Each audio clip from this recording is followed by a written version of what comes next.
नमस्कार, सत श्री अकाल, आदाब, जय भीम।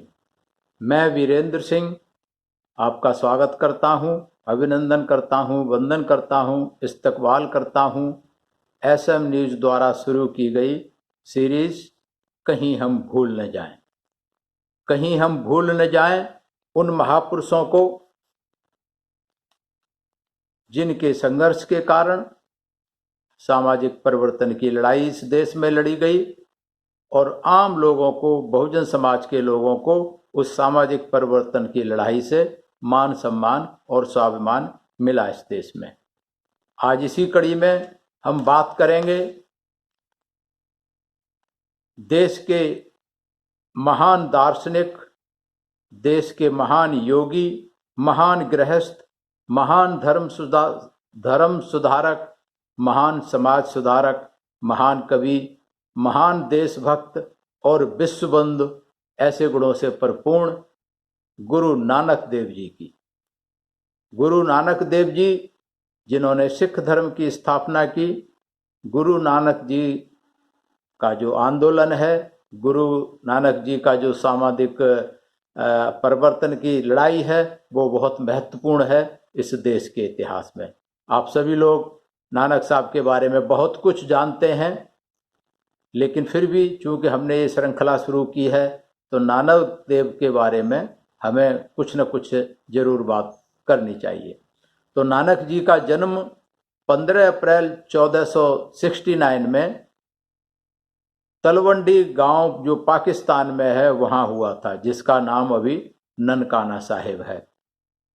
वैसे तो 15 अप्रैल 1469 है, लेकिन ज़्यादातर कार्तिक पूर्णिमा को मानते हैं इनका जन्मदिन। तो कार्तिक पूर्णिमा को ज़्यादातर मान्यता यही है, जिसे गुरु पर्व के नाम से जाना जाता है या प्रकाश उत्सव के नाम से भी जाना जाता है।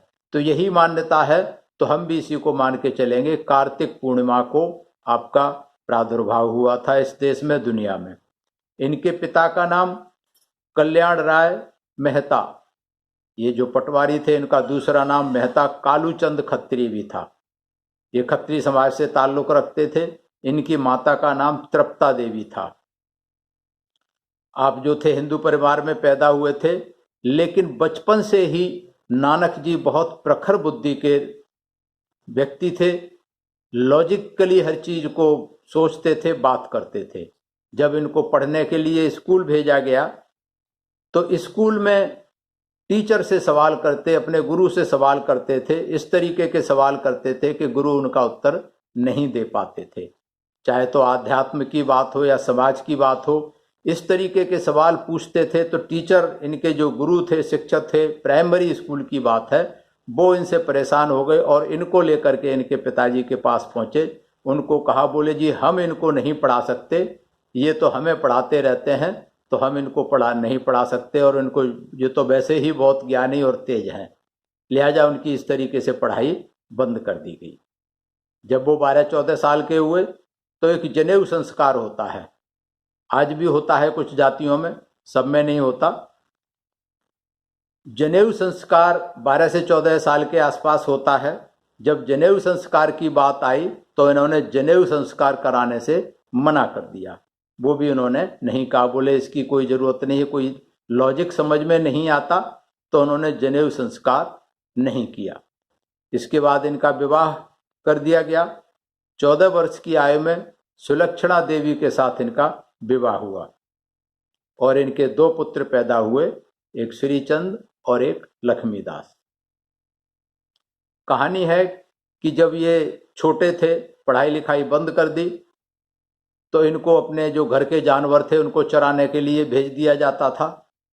तो एक बार ये चराने गए, वहाँ जाकर के ये अपने मस्त हो जाते थे, कहीं आध्यात्म में, कहीं कुछ करने में, कहीं किसी सत्संग में चले गए। तो एक बार जानवरों ने किसी किसान का खेत की फसल खा ली। शाम को जब पिताजी को पता लगा तो उन्होंने काफ़ी कुछ डांट डपट किया, इनको डांटा। लेकिन किसान जब खेत में गया तो उसे फसल बिल्कुल ठीक मिली, कोई नुकसान नहीं मिला। तो वो किसान बहुत प्रभावित हो गया और सब में ये धारणा बन गई गांव में कि ये बच्चा तो बहुत चमत्कारी बच्चा है। अब ये कहानी सही है या झूठी ये पता नहीं, लेकिन इस तरीके की कहानी ये लिखी गई है। तो शादी के बाद भी ये काम वाम नहीं करते थे, काम में ज्यादा मन नहीं लगता था इनका। तो पिताजी ने इनको 20 रुपए दिए। 20 रुपए उस समय बहुत होते थे। 20 रुपए दिए, बोले आप अपना कुछ काम व्यापार शुरू करो। तो नानक जी 20 रुपए लेकर के गए और 20 रुपए का खाना गरीबों को खिला करके आ गए। 2-4 दिन बाद जब पिताजी ने पूछा कि भाई क्या हुआ काम का, बिजनेस का, तो उन्होंने कहा जी हमने तो सच्चा व्यापार कर लिया उसका, 20 रुपए का हमने गरीबों को खाना खिला दिया। तो इस तरीके से इनकी गतिविधियां चलती रहीं। इनके पिताजी परेशान रहे, शादी भी हो चुकी थी, बच्चे भी हो चुके थे, फिर भी ये किसी काम में इनका ज्यादा मन नहीं लगता था। तो होते होते इस तरीके से चलता रहा और 38 वर्ष की आयु में अपनी घरवाली बच्चों को उनके अपने ससुर के यहाँ छोड़ करके और 38 वर्ष की आयु में ये घर छोड़ करके निकल गए। 4 साथी थे उनके साथ में। एक मर्दाना थे जो मुस्लिम कवि थे, एक लहना, बाला और रामदास। इन 4 साथियों को लेकर के तीर्थ यात्रा पर निकल गए। चारों ओर इन्होंने घूम घूम कर उपदेश देने लगे।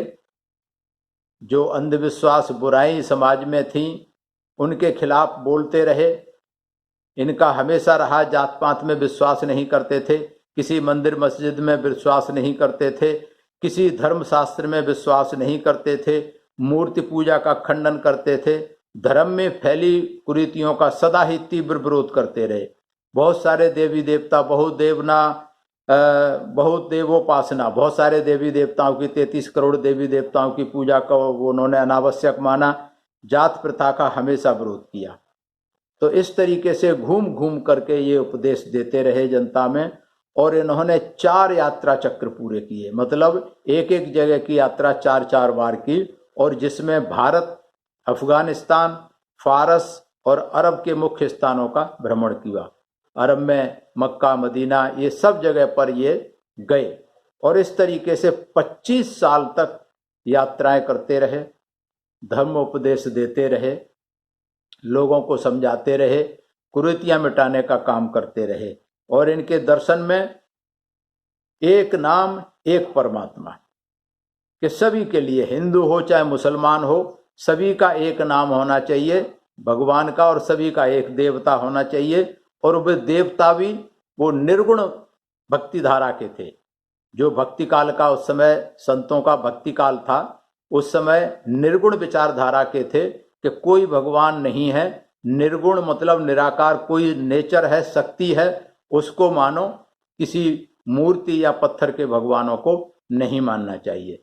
निर्गुण विचारधारा के जितने भी संत हुए हैं, उन संत परंपरा में यही होता है कि वो किसी एक पर्टिकुलर भगवान को या किसी की मूर्ति की पूजा नहीं करते। निराकार या जो निराकार ब्रह्म है, ये उसकी पूजा करते हैं, उसको मानते हैं।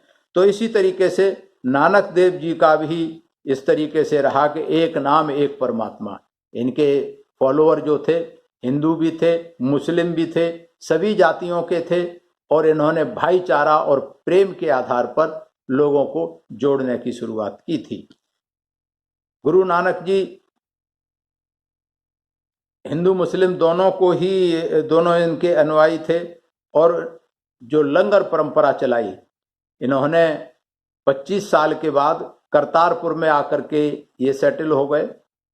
करतारपुर में एक बहुत बड़ी धर्मशाला बनवाई, वहाँ लोगों के आने जाने के लिए रुकने की व्यवस्था की। और जो लंगर व्यवस्था आज भी गुरुद्वारों में चलती है, ये लंगर व्यवस्था उस समय गुरु नानक देव जी ने शुरू की थी कि कोई भी आए धर्मशाला में, कोई भी आए उपदेश सुनने के लिए, मिलने के लिए, वो खाना खा करके जाना चाहिए।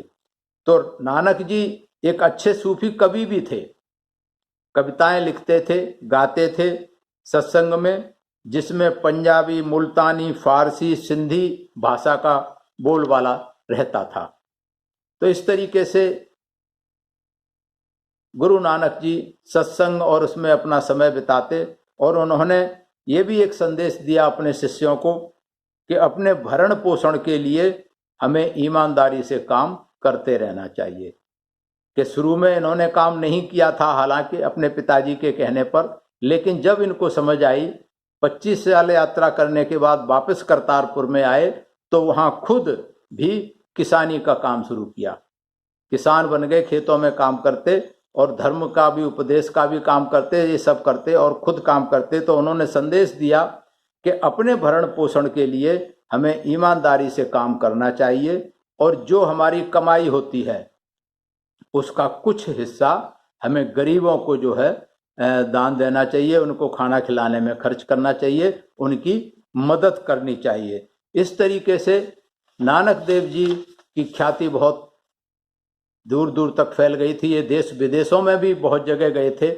एक रेफरेंस आता है, जब ये मक्का गए हुए थे, मक्का मदीना में गए हुए थे, तो रात को जब ये सोने की बारी आई तो ये सो गए वहां। अब वहां एक काबा जगह है जो दुनिया के मुस्लिम्स की सबसे क्या कहना चाहिए, धार्मिक जगह है। वहां सो गए तो वो पैर उनके काबे की तरफ थे। तो वहां के जो मौलवी थे वो बहुत नाराज हुए, उन्होंने उनको उठा दिया, बोले तुम काबा की तरफ पैर करके क्यों सो रहे हो, ये तो गलत बात है। तो उन्होंने कहा कि भाई देखो, मुझे नहीं मालूम काबा किधर है, मैं तो दिन भर चलता रहा, थक गया हूँ, सो गया हूँ, अब आप ही उधर कर दो जिधर ईश्वर का घर नहीं है, जिधर अल्लाह का घर नहीं है उधर मेरे पैरों को कर दो। तो उसने पैर उठा के घुमा करके दूसरी तरफ कर दिए। तो जब देखा तो काबा भी उधर ही चला गया। फिर उसने पैर उठा करके दूसरी तरफ कर दिए तो देखा काबा फिर उधर चला गया। तो जहां उनके पैर करे वहीं काबा जाए, तो वो आश्चर्यचकित हो गया। उसने वहां के सभी जो और सीनियर मौलवी और वहां के थे उनको सबको बुलाया कि इस तरीके से ये हो रहा है। तो वो सभी आश्चर्यचकित हो गए और सभी ने जो था इनको अपना गुरु माना, सभी ने क्षमा मांगी इनसे कि हमसे गलती हो गई। तो इस तरीके की कहानियां पता नहीं जोड़ दी गई या सच्चाई है, क्योंकि ज्यादातर हमने देखा है कि जितने संत पुरुष हुए हैं, कबीरदास हुए, रविदास हुए, ये हुए और भी जो हुए हैं, तो कुछ न कुछ कहानियां उनके साथ जोड़ दी गई। रविदास जी के साथ कहानियां जोड़ दी गई कि वो पिछले जन्म के ब्राह्मण थे और उन्होंने अपनी छाती काट के जनेऊ दिखा दिया था। तो ये चमत्कार की बहुत सारी मन चंगा तो कटौती में गंगा कि जिसमें वो चमड़ा भिगोते थे उसमें गंगा के कंगन निकाल के दे दिए। तो इस तरीके की कहानियां गढ़ दी जाती हैं इनके देवत्व के लिए कि भाई ये तो भगवान स्वरूप हैं, ये तो अवतार हैं किसी के, या पिछले जन्म के कर्मों के अगले जन्म की कहानी करके इस तरीके से गढ़ दी जाती हैं। तो इसमें कितनी सच्चाई है हमें नहीं पता, ये दर्शक लोग अपना खुद इस चीज को देखें, तय करें। तो इस तरीके से नानक जी बहुत ही एक क्या कहना चाहिए, बड़े अच्छे समाज सुधारक हुए हैं, दार्शनिक हुए हैं, बहुत बड़े कवि और देशभक्त हुए हैं, विश्व बंधु जिनको कहा जाता है। दुनिया में इन्होंने गुरु मानवता का प्रचार किया और इस तरीके से जो निर्गुण धारा थी, भक्ति काल में निर्गुण धारा के ज्ञान श्रेयी शाखा से संबंध रखते थे, जिसका उन्होंने प्रचार प्रसार किया। इन्होंने सत्य मार्ग पर चलने की शिक्षा दी, जो उस समय के धर्म शास्त्रों और प्रथाओं मान्यताओं में नहीं था। कुछ न कुछ अंधविश्वास भरे पड़े थे, उनका इन्होंने जो था तीव्र विरोध किया और उनका विश्वास था कि मानवता प्रेम और भाईचारे के साथ जो हमारी मानवीयता होगी और मन और इंद्रियों पर योगा द्वारा काबू करना चाहिए। तो इस तरीके का इनका अपना दर्शन था गुरु नानक देव जी का, और उन्होंने जिंदगी भर इस काम को किया। घर परिवार भी साथ में चलाया बाद में आकर के जिम्मेवारी के साथ में। तो इस तरीके से गुरु नानक देव जी महाराज आज देश में क्या दुनिया में जाने जाते हैं। और जो सिख धर्म की स्थापना हुई थी उसके पहले गुरु नानक देव जी थे। नानक देव जी की जब देहावसान हुआ 22 सितंबर 1539 को करतारपुर साहिब में आपका देहावसान हुआ। करतारपुर साहिब आजकल पंजाब में है अभी भी।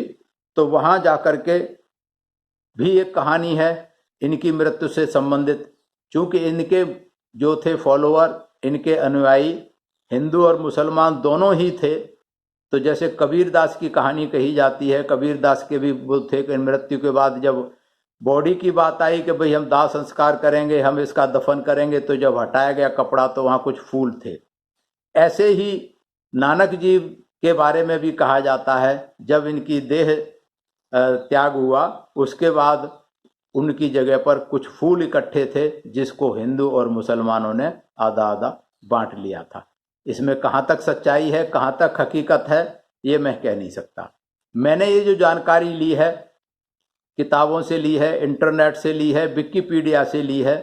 आप लोगों से निवेदन है कि आप भी जानकारी को लें, और कहीं कोई त्रुटि हमारे बात में आए तो हमें कमेंट के माध्यम से अवश्य बताने का कष्ट करें। तो इस तरीके से गुरु नानक जी का संघर्ष रहा, और अपनी मृत्यु से पूर्व जो इनके 4 साथी थे, उनमें जो लहना इनके साथ गए थे, उनको अपनी मृत्यु के बाद उत्तराधिकारी घोषित किया, जिनका नाम बाद में गुरु अंगद देव के नाम से जाने गए। तो इस तरीके से जो है इनका इतिहास रहा। और 10 गुरु हुए हैं सिख धर्म में, जिनमें पहले गुरु थे और अंतिम गुरु गुरु गोविंद सिंह हुए थे।